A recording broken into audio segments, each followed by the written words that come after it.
If you want to stop losing at pickleball, you need to watch this video. Most people get the whole thought process wrong, and that's why they lose match after match after match. So today I'm going to be breaking down the correct thought process that you need to use every single time that you're out on the court so that you can stop losing and start winning. Let's open the playbook. And be sure to stick around till the end because I'm going to be breaking down specific points from match play that will help you be able to better understand specific pickleball principles so that when you get out on the court, you can just start winning. All right, let's hop into it.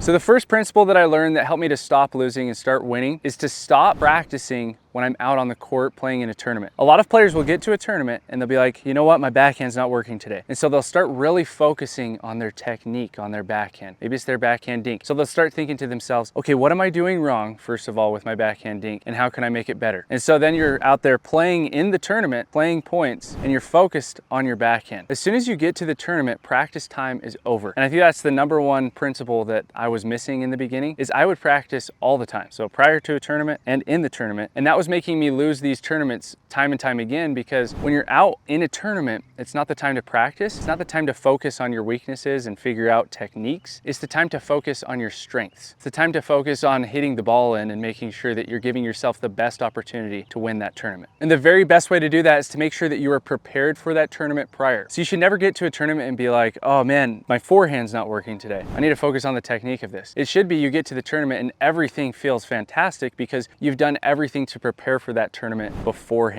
So this is a key principle. Make sure that when you get out on the court in a tournament, you're not focused on practicing things. That practice should have already taken place prior. And the best way to do that is to get out and to drill. To get out and get reps in hitting the same exact shot over and over and over again. Now where people go wrong with drilling is that they only focus on their weaknesses a lot of the time. So they'll get out and be like, yeah, I don't have a very good forehand dink. And so they'll just get out and they'll drill that the entire drilling session. That can be good to focus on, but you don't want to focus on your weaknesses more than you focus on your strengths, because your strengths are what make you the unique player that you are and make you so difficult to beat. So instead, what I suggest doing is spending a quarter of the time focusing on your weaknesses and spending that 75% of the time focused on your strengths, what makes you you, what makes you unique, what makes you a fantastic player. If you want access to hundreds of different drills so that you can go into a tournament knowing that you've done everything that you can to prepare for that tournament, you can comment the word drill below and I'll send you a link to the Pickleball Drills app. You can also access the Pickleball Drills app on the Google Play Store or the App Store, or if all that you have is a web browser, you can go to pballdrills.app and access all hundreds of these drills. The best part about it is all of these drills are taught by professional pickleball players at your level. So whether you're a beginner player, you're just getting into pickleball, or you've been playing for years, these drills are specific for your level so that they challenge you according to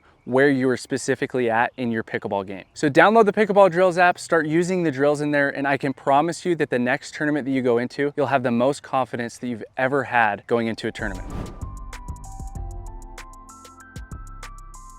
The next principle that I found to follow that gave me great success in just winning in tournaments and winning in rec play in general is to stop over-analyzing everything and just start doing. Instead of thinking to myself, okay, I need to hit this ball cross court. Oh, if I miss this shot, I'm gonna lose this match. If I miss this next hit, I'm gonna lose this game, whatever it might be. The way that you can shut that part of your brain off is just by using this simple method called the bounce hit method. This method comes from The Inner Game of Tennis, a fantastic read if you guys ever want to read that book for the mental side of tennis, but it applies just as easily to pickleball. And so specifically what you're going to be doing is you're going to be saying bounce when the ball bounces on the ground, and then hit when you make contact with the ball. Bounce, hit, bounce, hit. And what this does is it shuts off that part of our brain that wants to stress out and stress us out, and it helps us to just stay in the moment and hit the ball. The great part about the brain is it already knows what it's supposed to do, especially when we've gone out and we've gotten reps in of hitting the same shot every single time. We no longer need to think, where should I hit this ball? Where should I place this ball? What technique do I need to use? We don't need to think that anymore because we've already had that preparation prior. And so all we need to do is shut off the part of our brain that wants to overanalyze by saying bounce,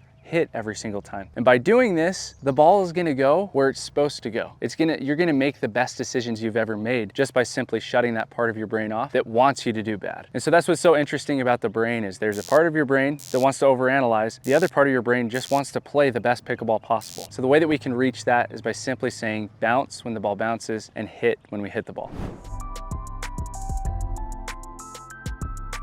All right, so that's principle 1 and 2. And now for the third principle that will absolutely change the way that you play pickleball. and help you to win more matches. That is to go for the most high percentage shot. When all else fails, you're missing a ton of shots, go for the highest percentage shot. Highest percentage shot is always going to be over the center of the net because that's the lowest part of the net. And it's typically going to be cross court because we have the greatest distance to hit to. So one time when I was playing pickleball, actually how I learned this principle is I just said to myself, you know what, today I'm just going to hit only high percentage shots. I'm not going to go for too much. I'm not going to speed up unless the ball is super high. I'm just going for high percentage shots and that's it. And so what I did is I hit all of my drops cross court, I hit all of my dinks cross court, and I hit all my drives either down the line or up the middle of the court. And so what this does is if I hit a drop cross court, not only does that give me more time to get up to the net because my ball has to travel a further distance, but it also goes over the lowest part of the net. So I have the least chance of making an error when I do this. It's the same exact thing with my dinks. It's over the lowest part of the net and I have the most distance to hit to. We all know how easy it is to pop up a dink. So that's all I was doing over and over and over again. Now, when it came to my drives, the highest percentage shot, the shot that makes most sense, is to go up the middle because it's the lowest part of the net. But also up the line, if I drive the ball, it's gonna put the ball on my opponent faster.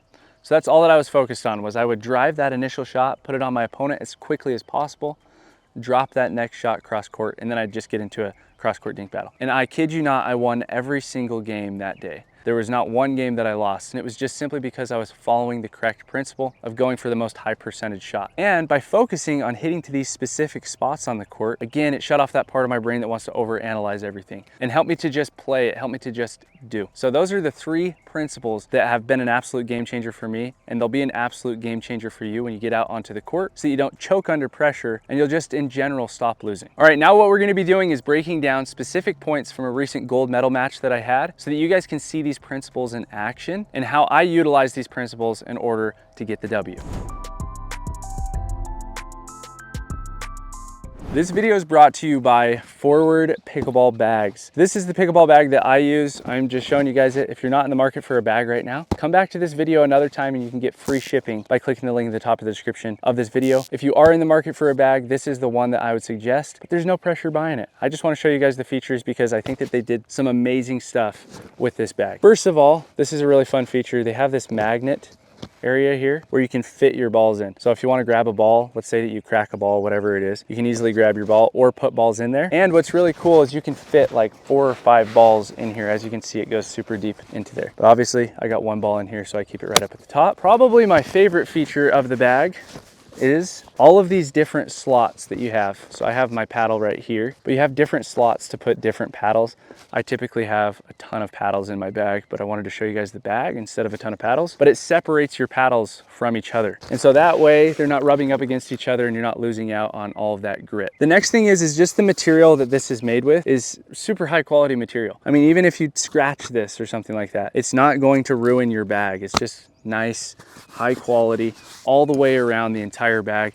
Absolutely love it. And as soon as you zip up your bag, it's 100% waterproof. So any snacks that you have in here, your paddles, whatever it might be, they're all gonna be protected because this bag is waterproof. And they have a lifetime warranty. So if your bag breaks, whatever it is that might happen, the only way that you're gonna break this bag, honestly, is by taking a knife to it. But let's say that it does break, they have a lifetime warranty. So if you find that you're in the market for a bag, this is the one that I would suggest. Again, it's no pressure if you don't wanna get a bag right now, but at some future point, if you're in need of a bag, this is the bag to get. You can get free shipping with my link at the top of the description of this video, or you can just click right here. Now back to the video. All right, now we're gonna be breaking down some points from match play so that you guys can see these principles in action. We're gonna be starting by watching the point, and then we're gonna break down the key principles going on throughout the point.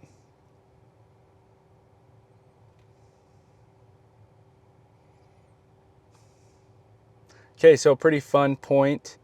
So just to give you guys some context, this is a 5.5 match. This is the gold medal match that we're playing in. And we serve, get the return down the line. He drops cross court. Most high percentage shot to go to. Do I think he's thinking that? He's probably thinking, hey, that side of the court is open.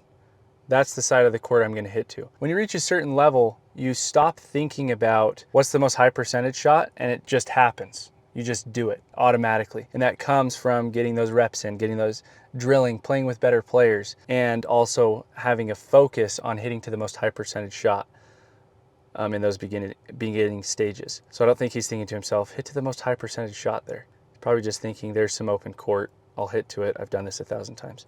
He now hits an ATP. The ATP defense is like perfect because as you can see, I'm following where the ball goes. See where I'm standing? I'm completely on my partner's side of the court because from this position, what really can the opponent do? Can they actually hit it to my side of the court way over there? Probably not, but in this situation, he does. And he hits it to the corner like a perfect shot. So now I'm just in the mode of get the ball in, opponent hits an overhead, and this is where a lot of players will make a mistake, is instead of driving this ball like you should, whenever you're in a scramble, you want to drive the ball and get it on your opponent as quickly as possible until you feel comfortable. As soon as you feel comfortable, which is typically after that initial drive, then you drop the ball. Specifically, you're going to be dropping it to the most high percentage shot, which is cross court. And it's not oh, sometimes I'll drop it down the line. That makes no sense. You want to drop it cross court almost 100% of the time because that gives you the best chance of getting up to the net. It's all about following these principles, going for the most high percentage shot. So now notice how we're both driving this shot. Both of our decision is the correct decision to drive the ball. We get it on our opponent and they miss. Had they made that shot, it wouldn't have been a very effective shot. We could have dropped the next shot, gained some real estate, got up to the kitchen line. But as you guys can see, we're just simply following these principles, going for the most high percentage shot, and we've already drilled it so many times. We've already gone out and got our reps in so many times that we feel comfortable out on the court hitting the shot without even having to think about it. Now, specifically, I can't tell you during this point if I use the bounce hit method, but I can tell you that I use it all the time in my match play, where if I miss a shot, I can assure you the next point, I'm gonna say bounce hit. And the ball is gonna probably go in, chances are, just simply because I'm shutting off that part of my brain that wants to overanalyze. Okay, let's watch this next point.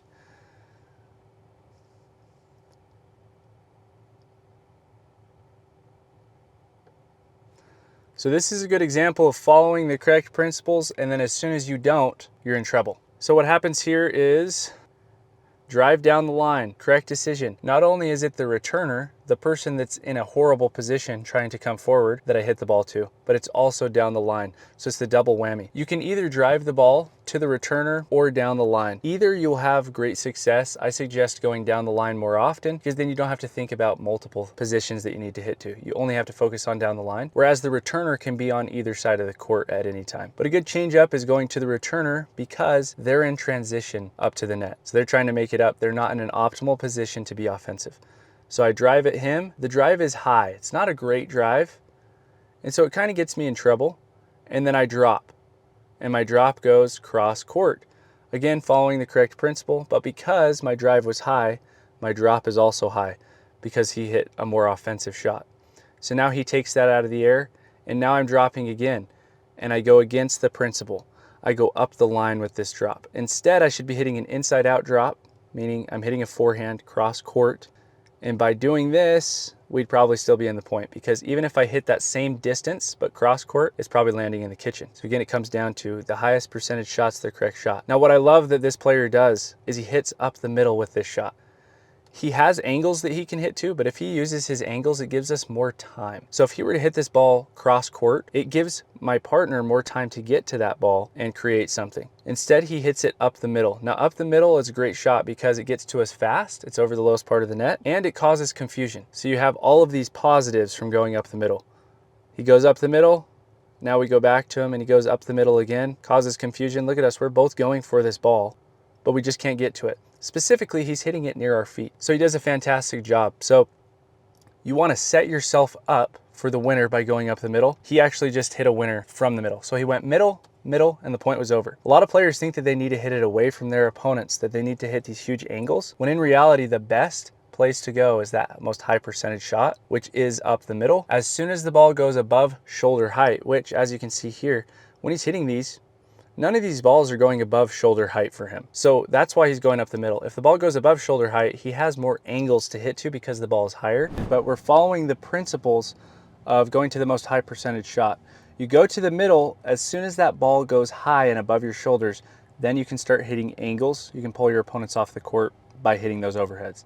Until then, keep hitting the ball up the middle and you'll be surprised at how many points you just win from just a simple error of either confusion in the middle or your opponents split apart and they're going out wide for the angle, and you just hit them up the middle. So I hope that that video was helpful for you guys. Thank you so much for tuning in. If you want to continue improving your pickleball game and you enjoy videos like this, be sure to subscribe. Also click that bell icon. It notifies you guys when I post my videos every single week. If you guys want to watch another video just like this, you can watch my thinking system that made pickleball easy. You can watch that right here, and I'll see you guys over there. Peace.